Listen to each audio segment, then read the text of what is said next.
Aujourd'hui, nous allons apprendre à réaliser un tableau croisé dynamique. Lorsque vous avez réalisé un sondage avec Google Forms peut afficher les réponses sous forme de graphique. Par exemple, pour cette première question, en cas de forte pollution de l'air, amènes-tu un masque au lycée? Nous voyons que 28% des répondants apportaient souvent un masque au lycée en cas de pollution. Mais nous pouvons être intéressés de savoir si ces réponses sont les mêmes suivant que l'on soit, par exemple, une fille ou un garçon. Pour cela, il faut croiser différentes variables, et c'est ce que nous allons faire grâce à Google Sheets. Pour cela, il suffit de cliquer sur l'icône « Afficher les réponses dans Sheets » et la feuille des réponses s'affiche. La première colonne s'intitule « Horodateur » et nous indique quel jour et à quelle heure les différents répondants ont saisi leur réponse au questionnaire. Chaque colonne ensuite correspond aux questions qui ont été posées. Par exemple ici, première question du questionnaire. En cas de forte pollution de l'air, amènes-tu un masque au lycée?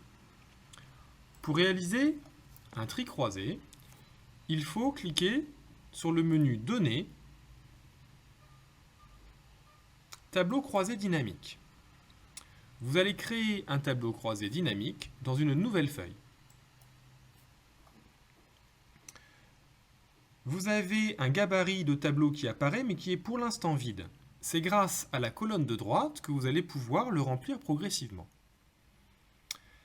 Par exemple, pour la valeur ligne, on pourrait être intéressé par la première question, savoir si les élèves amènent ou pas leur masque au lycée en cas de pollution.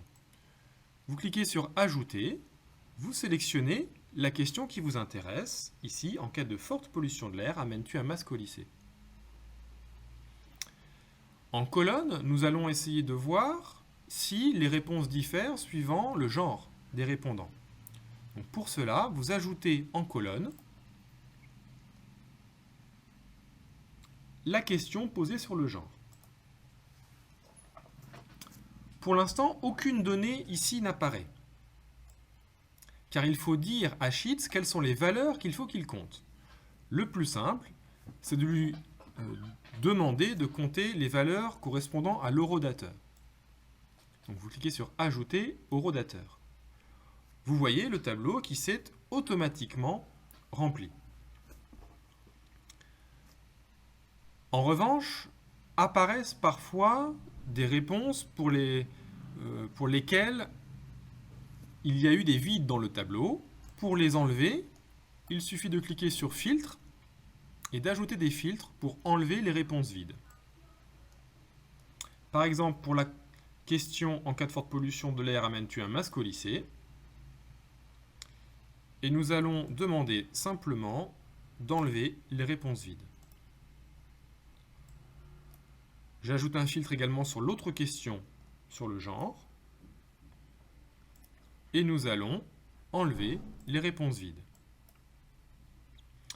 Voilà un premier tableau croisé dynamique qui correspond à 276 réponses.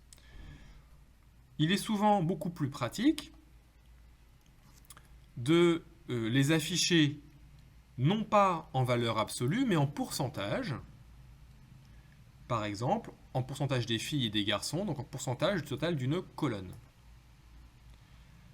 Pour que les chiffres soient plus lisibles, vous sélectionnez les données et vous pouvez réduire le nombre de chiffres après la virgule. C'est grâce à la fonction compte A que vous pouvez recenser le nombre de réponses.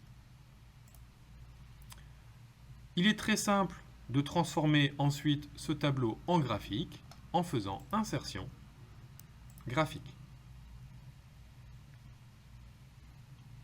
Vous pouvez ensuite copier-coller soit le tableau, soit le graphique dans un document pour le présenter au reste de la classe.